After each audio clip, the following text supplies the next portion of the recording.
Hello everyone, good night. Hope you had a nice weekend. It's me, Arina Manasikana, with the number 21C042023 and from 8th grade. And here in this time, I'm gonna present and explain my mind map about language, about the audio that I have listened before. I do this activity for complete my final task in written media listening class. So here we go. And this is my mind map. The first I want to talk about is the definition of language. So language is a system of communication which consists of a set of sounds and written symbols which are used by the people of a particular country or region for talking or writing. And there are four points. The first is different. In this world, we have many different languages that are boldly say human minds have invented not one cognitive universe but 7,000. It means universe surely have 7,000 language clearly. Languages require different things of their speakers.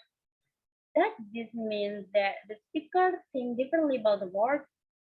Do English, Indonesians, and Turkish speakers end up depending to perceptioning and remember their experiences differently just because they speak different language? For some scholars, the answer to this question has been an obvious yes. Just look at the way people talk. They might say, certainly speakers of different languages must change and encode strictly different aspects of the word just so they can use their language properly. Scholars on the other side of the debate don't find the differences in how people talk comparison.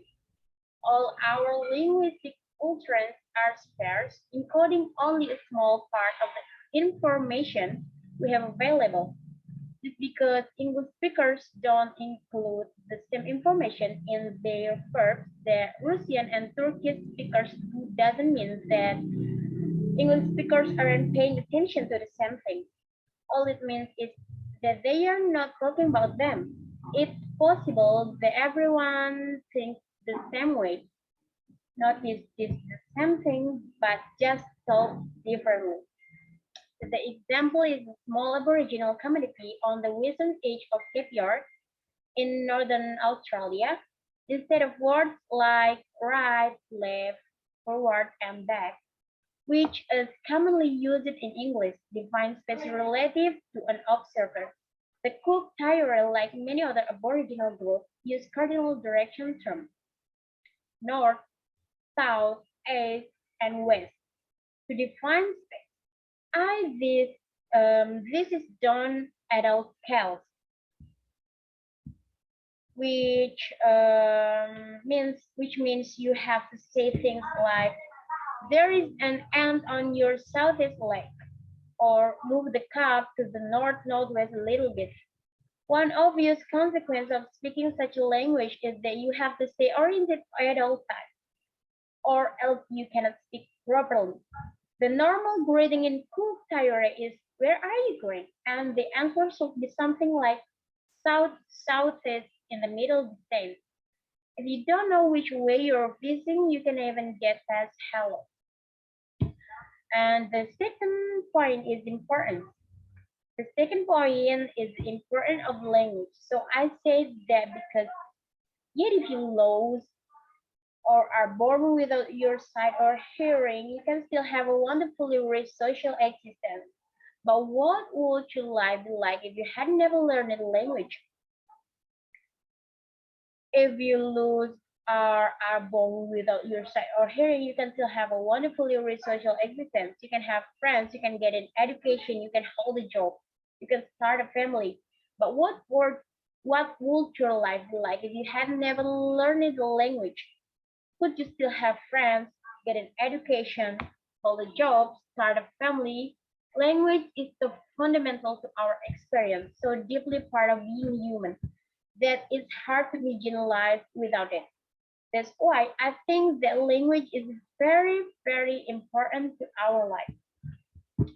Okay, the third point, the next point is affects human. As I explained it before, that with language we can have friends, we can get an education, we can hold a job and start a family. This is the evidence that language affects humans. There are many different theories and approaches on the ways language impacts humanity and whether or not language even impacts us at all.